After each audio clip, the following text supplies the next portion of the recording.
चरस मेरे को प्यारा, चरस मेरे को प्यारा, फुकू में सुबह शाम रात को दिन। देखो, स्पाइडरमैन और वेनम की दुश्मनी बहुत पुराने टाइम से चली आ रही है, कॉमिक्स से लेकर मूवीज में। एंड देखा जाए तो काफी मामले में ये दोनों बहुत सिमिलर भी हैं, लुक्स में हो गया, पावर्स में हो गया, बट फिर भी ये दोनों एक दूसरे के आर्च एनिमीज हैं अपनी मेंटालिटी के चलते। बट क्योंकि अब मार्वल में क्रॉसओवर्स एंड मल्टीवर्स का दौर चल रहा है एंड हम वेनम को टॉम हॉलैंड के यूनिवर्स में एक्चुअल में देख चुके हैं, हालांकि बाद में वो वापस जरूर चला गया, लेकिन जाने से पहले उसने टेबल में थोड़ा सा हक दिया था, मतलब थोड़ा सा 100 ग्राम वेनम उसने वहां पर छोड़ दिया था ताकि वो बाद में स्पाइडरमैन के उंगली कर सके। You know what I'm talking about.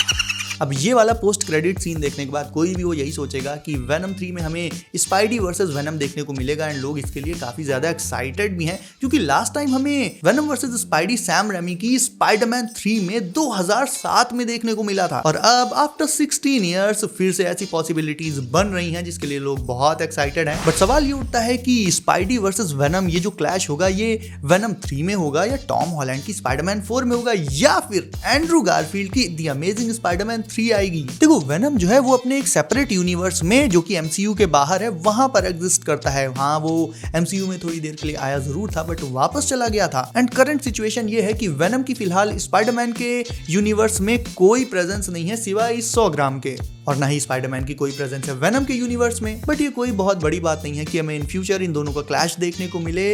हालांकि वेनम 3 की थोड़ी बहुत कास्ट को अभी रिवील जरूर किया गया है बट ऑफिशियली उसमें स्पाइडरमैन का कहीं दूर दूर तक नामो निशान नहीं है। बट क्योंकि वेनम स्पाइडी के यूनिवर्स में आया था तो इससे ये तो कंफर्म हो जाता है कि आज नहीं तो कल भाई ये क्लैश तो होकर रहेगा। बट कौन सा स्पाइडी है जो टॉम हार्डी के वेनम से लड़ेगा? तो देखो, टोबी मैगवायर का स्पाइडरमैन अपने यूनिवर्स वाले वेनम से ऑलरेडी क्लैश कर चुका है।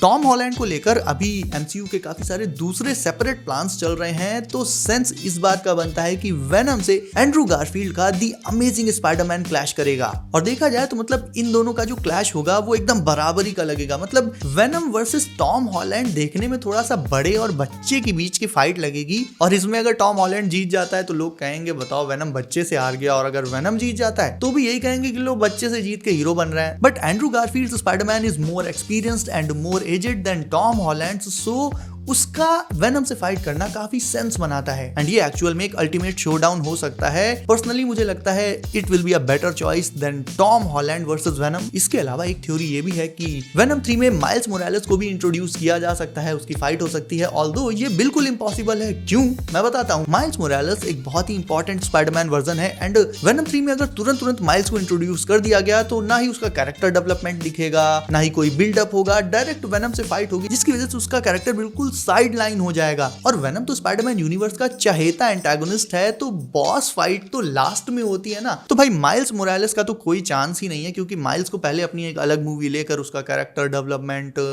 एंड बैक स्टोरी ये सब दिखाना पड़ेगा, उसके बाद ही उसकी फाइट होगी। अब सवाल उठता है कि होगा क्या? तो सबसे ज्यादा ये होने की पॉसिबिलिटी है कि वेनम 3 में विलन कोई सिम्बियोट ही होगा, बट पोस्ट क्रेडिट सीन में हमें कोई ना कोई स्पाइडरमैन जरूर देखने को मिलेगा जो कि वेनम की अगली मूवी या फिर स्पाइडरमैन की अगली मूवी के लिए टोन सेट करेगा, और फिर उसमें जाकर हमें वेनम वर्सेस स्पाइडी देखने को मिलेगा। वेनम वर्सेस टॉम हॉलैंड होने के चांसेस नहीं है। इसका एक बहुत बड़ा रीजन ये भी है कि वेनम ये जो 100 ग्राम यहाँ पर छोड़कर गया है, ये वेनम भी ऑब्वियसली इस यूनिवर्स में किसी ना किसी होस्ट को तो पकड़ेगा ही, और वो टॉम हार्डी वाला वेनम नहीं होगा क्योंकि वो वापस जा चुका है। तो टॉम हॉलैंड का जो वेनम रहेगा वो सेपरेट रहेगा। तो ऑलमोस्ट इन सारी थ्योरीज का निचोड़ यही है कि टॉम हार्डी के वेनम के अगेंस्ट एंड्रू गारफील्ड का स्पाइडरमैन ही रहेगा, and we all want to see the amazing Spiderman two return on big screen as well. Still theories and expectations की ऐसी तैसी करने में मार्वल तो अब एक्सपर्ट है, एंड वेनम की रिलीज डेट रखी गई है 11th of July 2024। सो कितने मंथ्स बचे हैं?